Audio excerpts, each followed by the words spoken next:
kita cintai bersama ini. Pada kesempatan yang kedua, kembali lagi saya tidak henti-hentinya untuk menyampaikan beberapa langkah pokok yang dilakukan oleh pemerintah di dalam upaya pencegahan dan pengendalian COVID-19 ini. Saya tidak segan-segannya untuk mengingatkan kembali tentang bagaimana social distancing atau menjaga jarak pada saat melaksanakan kegiatan sosial bersama yang lainnya. Kami berharap bahwa kebijakan ini bisa diimplementasikan di seluruh tengah-tengah masyarakat kita sampai dengan tahapan bahwa setiap komunitas mampu menjaga lingkungannya, saling mengawasi, saling mengingatkan, dan kemudian saling membantu. Karena pada hakikatnya inilah jati diri bangsa kita yang selalu bergotong royong, selalu memiliki tenggang rasa sosial untuk bersama-sama menghadapi COVID-19 ini. Oleh karena itu, kami melihat bahwa semakin hari semakin bagus upaya yang bisa dilaksanakan oleh masyarakat di dalam rangka menjaga jarak dalam konteks kontak sosial antar sesama. Sudah cukup banyak yang memahami, namun ini masih perlu kita tingkatkan karena inilah salah satu cara yang paling efektif untuk menghindari, mencegah penularan dari satu orang ke orang yang lain. Ini menjadi penting karena kita sadari bahwa tidak seluruh orang yang di dalam tubuhnya ada virus COVID-19 memberikan gambaran sakit. Kita sering sekarang mendapatkan kasus dengan COVID-19 positif dalam keadaan yang sakit ringan, sehingga merasa tidak sakit, atau bahkan tanpa gejala sama sekali. Sadari bahwa ini menjadi bahaya, menjadi penting untuk bersama-sama kita kendalikan, karena inilah penularan yang terjadi di masyarakat kita. Terutama pada kelompok umur yang masih muda. Seringkali karena kondisi fisiknya, seringkali karena kondisi imunitasnya jauh lebih baik, maka tidak memperhatikan menjaga jarak. Sehingga dia membawa virus ini tanpa gejala dan kemudian menularkan kepada keluarganya, dan kita tahu di antara keluarga kita mungkin ada yang rentan, orang lanjut usia, atau orang dengan memiliki penyakit-penyakit komorbid sebelumnya, semisal diabetes yang sudah menaun, hipertensi, gagal ginjal, dan sebagainya. Nah, mereka-mereka inilah kemudian kalau tertular akan masuk dalam kondisi yang berat dan tidak menutup kemungkinan untuk bisa memberikan ancaman terhadap jiwanya. Oleh karena itu, mari bersama-sama kita sadari bagaimana seharusnya kita bersikap di dalam menghadapi pandemi global COVID-19 ini, COVID-19 ini, sehingga kita harapkan bersama-sama kita bisa mengurangi aspek kemungkinan penularan antar orang. Ini yang penting. Kemudian yang kedua, kami menyadari bahwa semua ingin sehat, semua ingin tidak terkena penyakit ini. Oleh karena itu, manakala kemudian muncul gejala, kita harapkan yang pertama tidak panik, kemudian konsultasikan segera ke fasilitas kesehatan yang terdekat, ke dokter, ke puskesmas, ke rumah sakit, ataupun kemana. Dari sanalah kemudian tentunya dokter secara profesional akan mulai melihat, menilai apakah ada indikasi yang kuat untuk kemudian kita lakukan pemeriksaan swab untuk mencari kemungkinan ini adalah terinfeksi virus dan kemudian seberapa beratnya dan kemana harus kita rujuk di rumah sakit. Kita sadari bersama bahwa sekarang rumah sakit kita didatangi oleh banyak orang dan kemudian kapasitasnya hampir melebihi batas yang ada. Tetapi kalau kita lihat dan kita teliti dengan baik, sebenarnya banyak di antara mereka yang sebenarnya tidak perlu diindikasikan untuk masuk ke rumah sakit. Karena positif dengan keluhan yang ringan, sebenarnya cukup untuk melakukan isolasi diri. Strategi yang selanjutnya yang harus segera kita pahami adalah bagaimana kita melakukan isolasi diri. Isolasi diri ini memiliki makna bahwa kita secara aktif melakukan upaya untuk melakukan pencegahan agar tidak menularkan ke orang lain manakala kita yakini atau kita duga diri kita sedang sakit. Tinggal di rumah, batasi kontak dengan anggota keluarga yang lain, tidak menggunakan alat makan dan alat minum secara bersama-sama, melakukan monitoring kondisi kesehatannya secara rutin, dan bisa melaksanakan konsultasi terus-menerus dengan para tenaga kesehatan yang profesional, baik melalui call center 119, ekstensi 9 yang 24 jam aktif, maupun melalui unicorn yang lain, apakah Halodoc, apakah kemudian Sehatpedia, dan yang lain-lainnya. Ini juga harus dimaknai bahwa anggota keluarga yang lain menjadi supporting faktor untuk mereka yang sedang melaksanakan self-isolation atau isolasi diri. Tentunya komunitas menjadi penting untuk saling membantu. Apabila memang ada tetangga kita yang diharuskan melaksanakan isolasi diri, maka alangkah baiknya tetangga yang lainnya untuk selalu melihat, memonitor, memberikan dukungan, memberikan supporting kepada tetangga kita yang sedang melaksanakan isolasi diri. Inilah upaya yang bisa kita lakukan sehingga kemudian secara selektif kita bisa melakukan pengawasan untuk pencegahan penularan. Yang sekarang sedang dilaksanakan oleh pemerintah sejak hari Jumat sore adalah melakukan screening test. Kita akan melakukan pemeriksaan secara massal pada kelompok-kelompok beresiko. Sekali lagi, kita akan melakukan pemeriksaan pada kelompok-kelompok yang beresiko.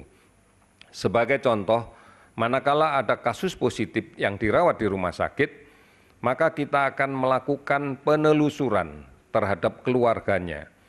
Dan seluruh keluarganya akan kita lakukan screening test.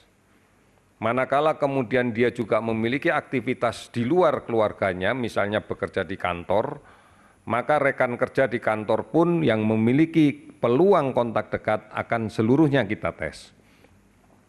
Ini upaya yang kita lakukan pada tahap awal untuk screening test, untuk pemeriksaan penapisan. Sudah barang tentu ini akan secara lebih besar, lebih masif segera kita laksanakan karena kita bersyukur bahwa 150.000 kit tes ini hari ini sudah berada di tanah air yang kemarin dijemput dengan menggunakan pesawat Hercules ke China.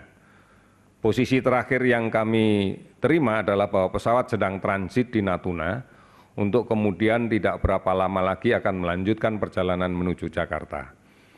Oleh karena itu dengan 150.000 kit, maka kita akan sebarkan ke seluruh tanah air sesuai dengan pengelompokan resiko, faktor resiko di masyarakat atas dasar kasus positif yang kita layani di rumah sakit. Ini yang menjadi acuan kita dan tidak berapa lama lagi kita juga akan mendatangkan jumlah yang lebih besar sehingga target kita adalah 1 juta kit untuk memeriksa kelompok yang berisiko di antara masyarakat kita. Kemudian sudah barang tentu dari hasil pemeriksaan ini, karena ini penapisan, karena ini screening, pasti harus ada follow up-nya. Yang pertama, apabila ditemukan kasus negatif, maka kita akan meminta siapapun yang hasilnya negatif untuk tetap melakukan social distancing, tetap melakukan untuk menjaga jarak dengan siapapun. Karena hasil negatif tidak memberikan jaminan bahwa yang bersangkutan tidak terinfeksi. Kita pahami bahwa rapid test, tes cepat yang kita lakukan sekarang ini, basisnya adalah melihat respon serologi darah dari infeksi COVID-19. Sehingga tentunya pada infeksi yang masih berada di kisaran sebelum 7 hari, 6 sampai 7 hari, tentunya respon imunologi belum muncul. Hasilnya pasti negatif meskipun di dalam tubuhnya sudah ada infeksi. Oleh karena itu ini harus diulang lagi di 7 hari berikutnya untuk memastikan apakah memang betul-betul negatif atau memang masih pada masa di mana respon serologinya belum terbentuk. Nah, inilah yang kemudian menjadi dasar buat kita bahwa tidak ada satupun yang memberikan garansi bahwa kalau pemeriksaannya negatif itu dimaknai tidak terinfeksi. Apabila 2 kali dilakukan pemeriksaan dan ternyata tetap negatif, kita bisa meyakini bahwa saat ini sedang tidak terinfeksi, tetapi bisa besoknya terinfeksi manakala upaya untuk kontak dekat tidak dijalankan, kemudian upaya untuk melakukan isolasi diri dari orang lain yang positif tidak dijalankan dengan baik. Ini yang menjadi penting sehingga kita harus memahami itu. Manakala hasilnya ditemukan positif, maka kita akan melakukan pemeriksaan ulang dengan menggunakan PCR. Karena PCR ini adalah pemeriksaan dengan metode molekuler yang memiliki sensitivitas jauh lebih tinggi dibanding dengan rapid test yang berbasis serologi. Oleh karena itu dari sinilah nanti akan kita pisah-pisahkan positif tanpa keluhan atau positif dengan keluhan yang sedikit, maka kita harapkan mampu bersama-sama masyarakat semuanya untuk melaksanakan isolasi diri di rumah dengan pengawasan komunitas tentunya. Namun apabila disertai dengan gejala ringan sedang, maka pemerintah sudah menyiapkan penambahan ruang isolasi rumah sakit.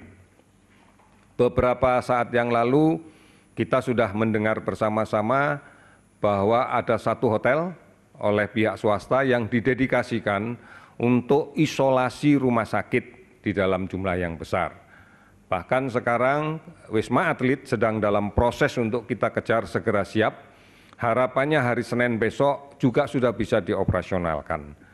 Dua-duanya ini adalah prototipe yang kita bangun di pusat, harapannya nanti juga akan dilaksanakan oleh pemerintah daerah dalam rangka melaksanakan isolasi rumah sakit.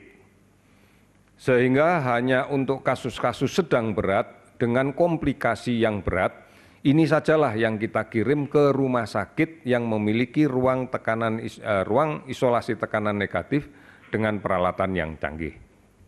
Ini menjadi penting karena kita harus selektif betul memanfaatkan kapasitas rumah sakit yang ada. Sehingga kita tidak kemudian secara tergesa-gesa, kita seluruhnya dimasukkan di rumah sakit, nanti kalau sudah ada pasien yang kemudian memiliki tuntutan layanan rawatan untuk menengah dan berat, sedang sampai berat, kita jadi kelabakan untuk menyiapkan. Ini tentunya akan mutlak membutuhkan kerjasama semua pihak, bukan hanya pemerintah. Di dalam komponen pemerintah itu adalah mengintegrasikan kapasitas sipil militer, juga dengan dunia usaha dan masyarakat. Ini menjadi kunci keberhasilan kita bersama-sama untuk memerangi COVID-19. Yang terakhir saya akan menyampaikan update dari kasus positif yang kita rawat sampai dengan tanggal hari ini pada pukul 12.00. Ada penambahan kasus positif sebanyak 64 orang, sehingga totalnya adalah 514 orang. Ada juga penambahan kasus yang sudah sembuh, sudah 2 kali pemeriksaan negatif dan dinyatakan sembuh dan dibolehkan pulang, sebanyak 9 orang sehingga totalnya menjadi 29 orang. Namun juga ada penambahan kasus yang meninggal dari perjalanan penyakit ini sebanyak 10 orang, sehingga total yang meninggal pada posisi sekarang adalah 48 orang.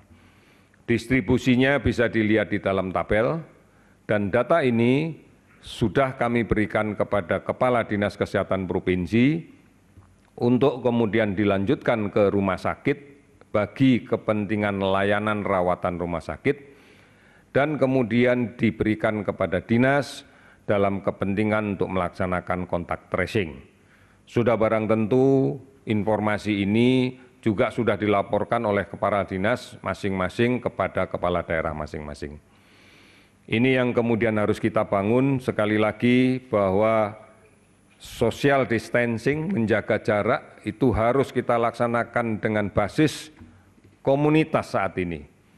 Harapan kita adalah masyarakat saling mengingatkan, masyarakat saling mengawasi. Beberapa pembelajaran baik sudah kita didapatkan dari beberapa kasus ini. Kemudian yang berikutnya kita juga sudah mulai menyiapkan tentang rumah sakit tambahan, screening, tes dengan menggunakan rapid test. Dan kemudian obat-obatan yang sudah akan kita gunakan pun juga sudah kita miliki. Namun sekali lagi, obat-obatan ini adalah atas resep dokter, atas indikasi yang diberikan oleh dokter. Tidak dibenarkan untuk kemudian kita simpan sendiri atau kita minum dengan konteks pencegahan. Karena secara keilmuan tidak ada upaya pencegahan dengan meminum obat tertentu. Kembali lagi bahwa menghindari, meminimalkan, membatasi kontak ini adalah cara yang paling baik. Yang kedua, jaga imunitas diri masing-masing agar tetap sehat, agar tetap bisa melaksanakan aktivitas ringan di rumah yang seimbang, karena bukan dimaknai bahwa bekerja dari rumah artinya tidak melaksanakan aktivitas apapun, ini justru akan menurunkan kondisi imunitas kita. Saudara-saudara, inilah beberapa hal yang saya sampaikan, mudah-mudahan bisa dipahami.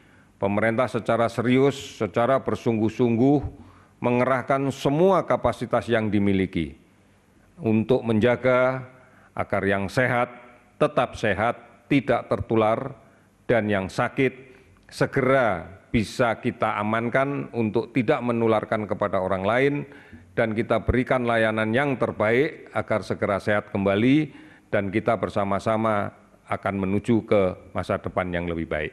Terima kasih, selamat sore.